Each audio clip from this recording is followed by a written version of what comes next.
উন্নয়ন বৈঠক নিয়ে রাজনীতি, আবারও নীতি আয়োগের বৈঠক বয়কট করলেন মুখ্যমন্ত্রী মমতা বন্দ্যোপাধ্যায়। কিন্তু কেন বৈঠক বয়কট করলেন তিনি? মাইক বন্ধের পুরনো অভিযোগ। অন্যদিকে ঠুনকো রাজনীতির জন্য বঞ্চিত হচ্ছে বাংলা, বলছে বিজেপি।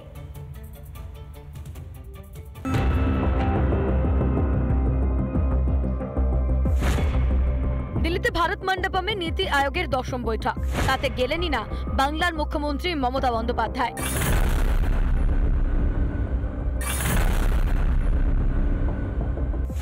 আমরা তো মনে করেছি নীতি আয়োগের সবাই না গিয়ে মমতা ব্যানার্জি ঠিক কাজ করেছেন। পশ্চিমবঙ্গ অর্থনৈতিকভাবে খাদের কিনারে এসে দাঁড়িয়েছে, তখন মুখ্যমন্ত্রীর এই নীতি আয়োগের বৈঠক বয়কট করা কার্যত পশ্চিমবঙ্গকে একটা অনিশ্চিত ভবিষ্যতের দিকে ঠেলে দেবে।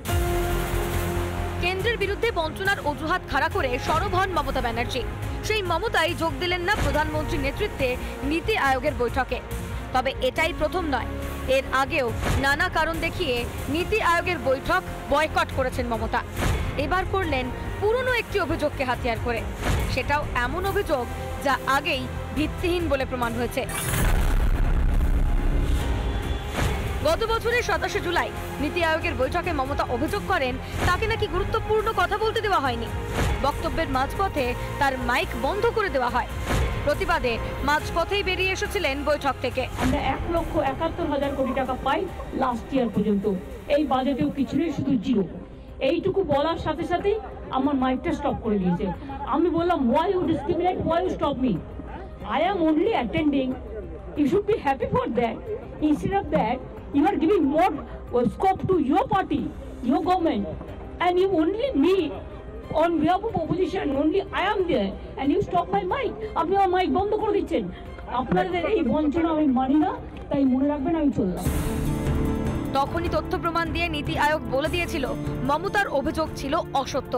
মমতার দাবি উড়িয়েছিলেন Nirmala সীতারামনও। Claim that as switching off her mic, which is not true. For her to say that the mic was switched off is just so unfortunate. I wish Mamata Banerjee would please say the truth behind this rather than again build a narrative based on falsehood. এবার নাকি সেই mic বন্ধের ইস্যুতেই নীতি আয়োগের বৈঠকে যোগ দেননি বাংলার মুখ্যমন্ত্রী। আমরা তো মনে করেছি নীতি আয়োগের সবাই না গিয়ে মমতা ব্যানার্জি ঠিক কাজ করেছেন, এবং এমনকি কেরালার বাম সরকারও সঠিক কাজ করেছে। নীতি আয়োগটা একটা অপদার্থ সংগঠনে পরিণত হচ্ছে। রাজ্যের বেহাল আর্থিক পরিস্থিতির মধ্যে এহেন সিদ্ধান্ত পশ্চিমবঙ্গকে অনিশ্চিত ভবিষ্যতের দিকে ঠেলে দিল।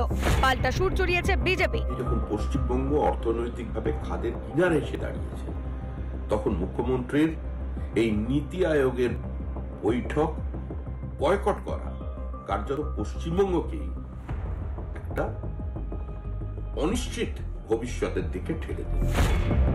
বারবার মমতার মুখে বঞ্চনার গাওনা, তবুও মোদির নেতৃত্বে বৈঠকে নেই মমতা।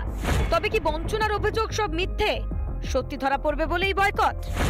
রিপাবলিক বাংলা।